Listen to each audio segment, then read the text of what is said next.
Her şey bir oyla başlar. İsveç 11 Eylül'de sandık başına gidiyor.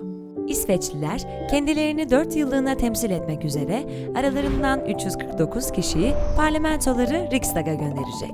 Aynı gün bölge ve belediye konseyi üyeleri de oylanacak. İsveç, Avrupa'nın en köklü ve gelişmiş demokrasi kültürüne sahip ülkeleri arasında. Bu kültürün tohumları bundan neredeyse 600 yıl önce 1435 yılında bu kasabada atıldı, Arboga'da. Tüm ülkeyi ilgilendiren konuların tartışılması ve karara bağlanması için organize edilen Arboga toplantısı, kimilerince İsveç'in ilk parlamentosu olarak anılacaktı. Parlamenter sistemin gelişip kök salması yüzlerce yıl aldı. 1809 yılında kabul edilen yeni anayasayla gücün kral ve parlamento arasında nasıl paylaşılacağı net kurallarla belirlendi.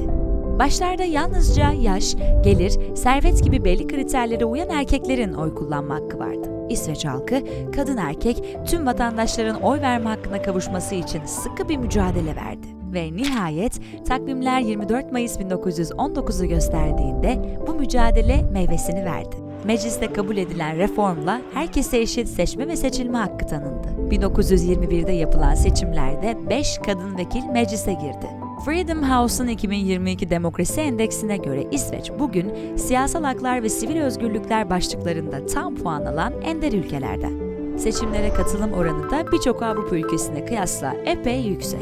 2018 yılındaki son parlamento seçimlerinde halkın %87'si oy kullandı. Ama bir sorun var. Göçmen kökenli nüfusa bakıldığında bu oran %74'e kadar düşüyor. Oysa İsveç'in yaklaşık 10 milyonluk nüfusunun 2 milyondan fazlasını yurt dışında doğanlar oluşturuyor. Bunlardan 150 bini aşkını Anadolu'nun çeşitli bölgelerinden işçi olarak gelen Türkiye kökenli göçmenler.